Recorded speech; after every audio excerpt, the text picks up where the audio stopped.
Ice on my wrist, looking kinda cool. Bad bitch with me, she ain't tryna move. Niggas staring at me, what you tryna do? Got me looking at my watch, and it's time to do. What is up, everybody? So in today's video, with the release of the final, what I believe to be the final evil hero support coming out of the duelist pack that's gonna releasing in the OCG, that being the evil hero field spell, I thought it would be the perfect time to bring you guys a breakdown of this evil hero archetype and give you guys a little bit of history lesson on the evil hero deck. So with all that being said, let's get into it. Without further ado, let's begin. Starting out by saying, if you guys are new here, smash that like button. Let's try to get this video up to 100 likes. That'd be great to let me know you guys want more explain videos. Alright, so I'm gonna start off with the first topic on some brief history from the anime. So stole the stuff directly from the Yu-Gi-Oh wiki, so some of the stuff may be blurred in lines. I didn't really finish GX around the time that the Jaden was using the evil hero archetype, but it goes as follows. Evil heroes and archetypal fiend monsters with various attributes that are part of the hero archetype used by Jaden Yuki in the anime. Temporarily after being possessed by the Supreme King, they are corrupted versions of Jaden's elemental hero monsters. Most of the evil hero monsters are fusion summoned by fusioning existing elemental heroes with dark fusion instead of the traditional polymerization. They were released in Gladiator's Assault, but were mainly featured in Duelist Pack Jaden Yuki 3. The only evil hero monsters to not have a separate counterpart are Evil Hero Infernal Gainer and Evil Hero Infernal Prodigy. Prior to the problem-solving card text, renamed to distinguish between cards in hero archetype and cards that simply include hero in their name.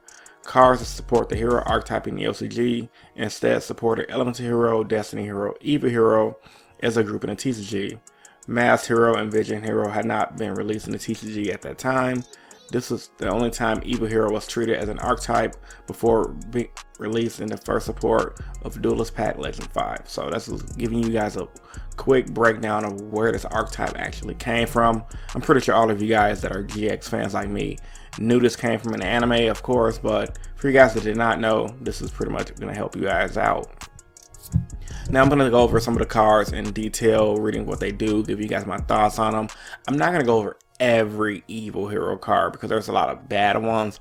I'm going to be mainly talking about the ones that I really believe are going to have an impact in today's meta. And that is Evil Hero Infernal Gainer. He was used in the original Evil Hero deck.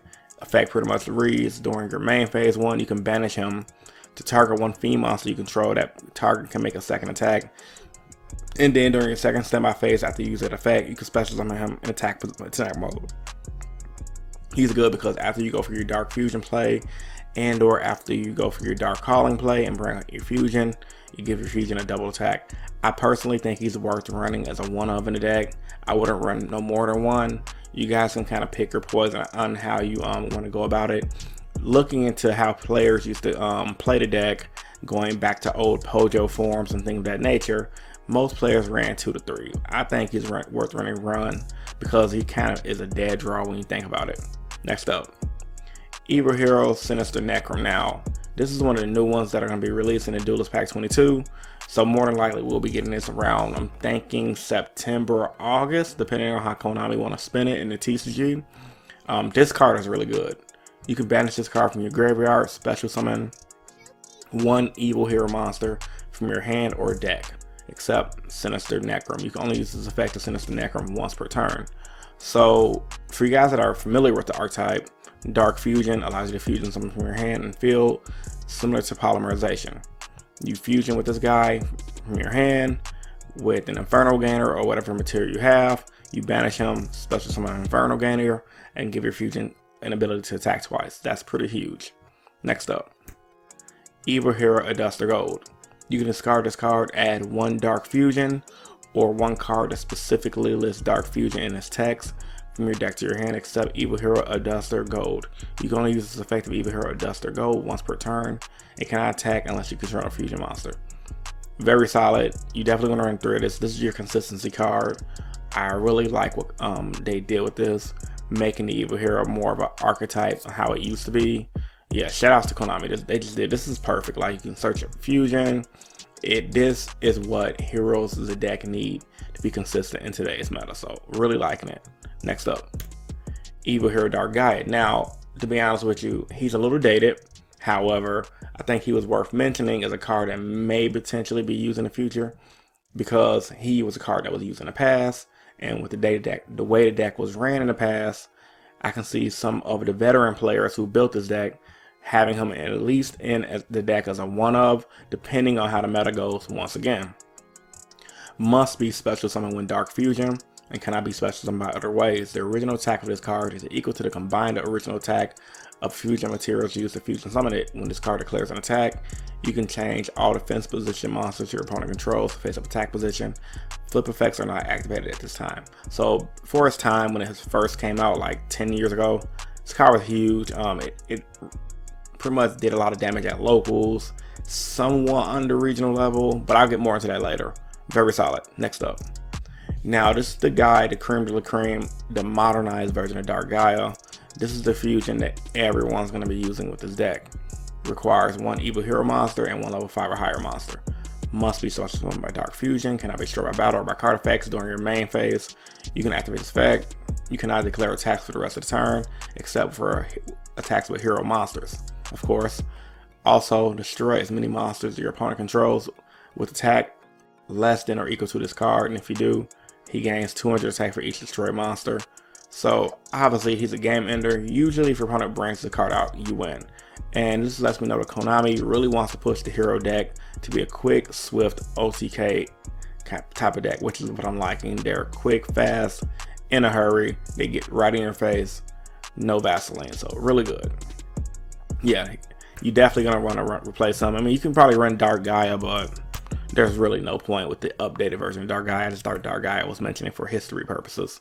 Next up, Dark Fusion. So simple effect, same thing as polymerization, hand or field. But the best thing about Dark Fusion is, unlike polymerization, the fusion summon monster cannot be targeted by your opponent's spell or traps or card effects this turn. That's huge. Reason being, with this guy already stating he can't be destroyed by battle or by card effects, and this is pretty much saying you can't be targeted. Your opponent ain't doing anything to you when you bring out your Malicious Bane with that. So that's pretty good. Just solidifying that OTK on the turn when you play this. And plus you can search out what Aduster goes, so that's really solid. Next up, Dark Calling. So this is similar to Miracle Fusion. I believe in the newer builds, you're gonna want to run this as a one-of. It all really depends on how you go about the deck. You can run a light swarm version, a mill version of the deck. I mean, the sky's the limits. Pretty much Miracle Fusion, but you can banish from your hand as well. And just bring out your fusion that's treated as a Dark Fusion.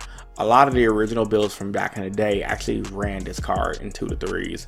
I think they ran like 1 or 2 Dark Fusions. Then they ran it as 2 and 2. So yeah, that's pretty solid for what it is. Now, this is some of the newer spell support. Evil Mind, it got a lot of flack from a lot of people, and I understand why, because it's very, very slow. However, based on what I'm seeing, this is a go second deck. Just based on every mind. So in a go second mindset, you're gonna want to run this card in at least 2 to 3, at least 2. Reason being, okay, the draw one card part of the effect is like whatever, but you're gonna really want to run it for the search and then the add polymerization spell part. So 9 times out of 10, when you're gonna either have, where is it at, either Aduster Golden Hand or a Infernal Gainer on board. So with that being said, I believe at least this will 9 times out of 10 be live. I think it's worth running as a 2-of. You definitely don't want to run 3, only because it can brick, but it's really a mid to late game card.